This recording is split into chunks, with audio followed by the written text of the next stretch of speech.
Olá pessoal, tudo bem? Este ciclo de vídeos sobre Davi, e agora nós estamos também falando um pouquinho sobre Salomão, eu estou fazendo baseado no livro do Joe Biden, Davi, a vida real de um herói bíblico. E também estou utilizando o livro da doutora Tânia Calonga, A Dupla Face do Rei Salomão. Tá certo, pessoal? A ideia que perdura até os dias atuais é de que Salomão foi um rei muito sábio, muito justo, muito mulherengo, muito rico e, segundo alguns, um mago. Um mago que teria adestrado espíritos e, graças a esse seu poder de mago, ele conseguiu amealhar uma grande fortuna e a construir um grande palácio. Entretanto, a própria Bíblia nos fornecerá pistas que nos levarão a um outro caminho. Temos apenas que prestar atenção e fazer uma leitura mais acurada, tá certo? Bom, lá na Bíblia nós vamos ver o seguinte: Salomão, ele vai conseguir manter o seu regime graças a um projeto extremamente autoritário de poder. Um projeto extremamente autoritário de poder. Ele vai esgarçar as relações entre a elite governante e a população. Tanto que depois da sua morte, o Império Unificado, o Reino Unificado, vai acabar. O Reino do Sul vai para um canto, o Reino do Norte vai para outro.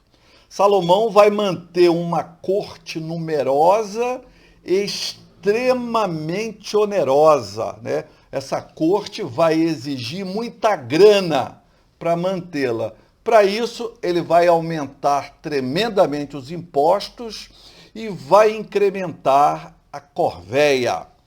O que é a corvéia? A corvéia é o seguinte: parte da população ativa tinha que dedicar alguns dias da semana para trabalhar de graça, digamos, para o governo. Toda semana tinha uns dias que era dedicado ao trabalho para o governo. Isso a gente chama de corvéia. Graças a isso é que Salomão vai manter a sua estrutura de poder. Altos impostos, corvéia e uma prática extremamente autoritária de poder. Salomão vai ter alguns trunfos. Ele vai fazer uma boa política externa, ele não vai implementar guerra com ninguém, ele era o cara da boa paz, né? Então ele vai fazer acordos com os povos vizinhos, que eram inimigos do povo de Israel, do povo de Judá, ele vai fazer acordos e, devido a esses acordos, ele vai ter que casar com várias mulheres ali daqueles povos da região. Então ele vai casar com moabitas, ele vai casar com etéias, ele vai casar com edomitas.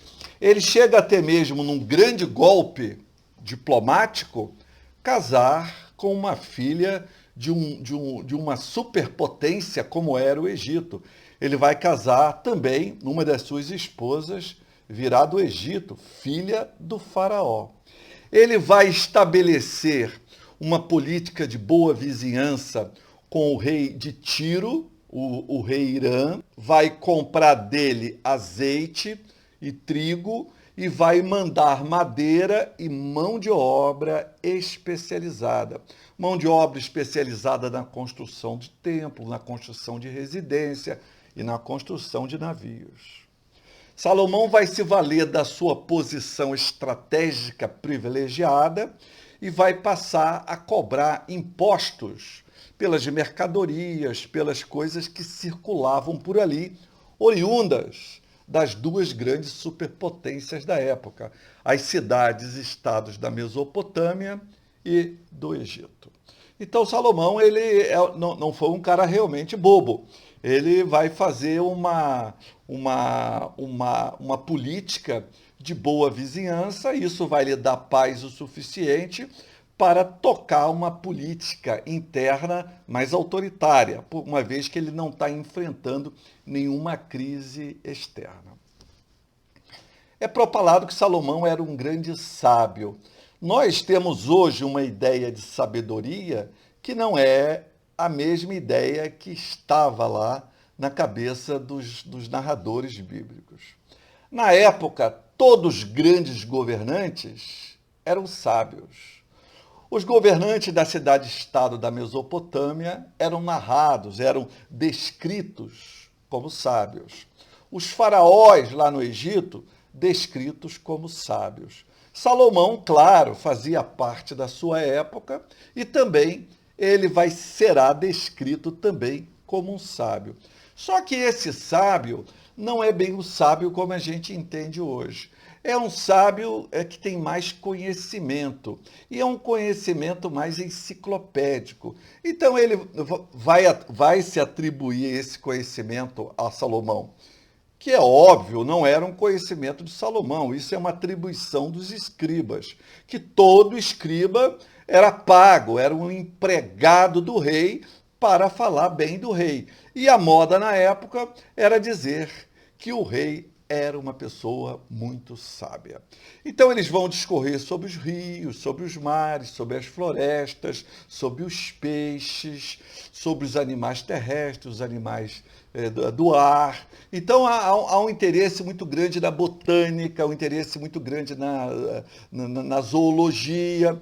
E isso era o conceito de sabedoria da época, né? Então é disso aí que a Bíblia praticamente vai tratar. Depois isso será convertido também num outro tipo de sabedoria. É atribuído a Salomão a escritura do livro sapiencial e poético de Provérbios. Mas não foi Salomão que escreveu o livro do Provérbios. O livro do Provérbios vai ser escrito séculos depois do exílio lá na Babilônia. E tem uma literatura fortemente influenciada pelas potências da época, as estados da Mesopotâmia e o Egito principalmente. Então Salomão não escreveu o livro de Provérbios. Salomão, então, ele não escreveu o livro de Provérbios, ele nunca foi o mais sábio nem o mais justo, ele nunca foi o mais rico, ele nunca construiu nenhum grande e extraordinário templo ou palácio, porque até hoje a arqueologia não encontrou nenhum resquício desse templo. Se fosse um templo realmente magnífico, como a Bíblia relata, a arqueologia já teria encontrado alguns pedaços, alguns fragmentos desse tão maravilhoso templo ou palácio. E ela nunca encontrou. Tampouco ele foi algum mago que conjurava os espíritos e, graças a esses espíritos, amealhou grande fortuna e construiu o seu maravilhoso, riquíssimo templo. Salomão é quase que um completo mito. Tchau, pessoal!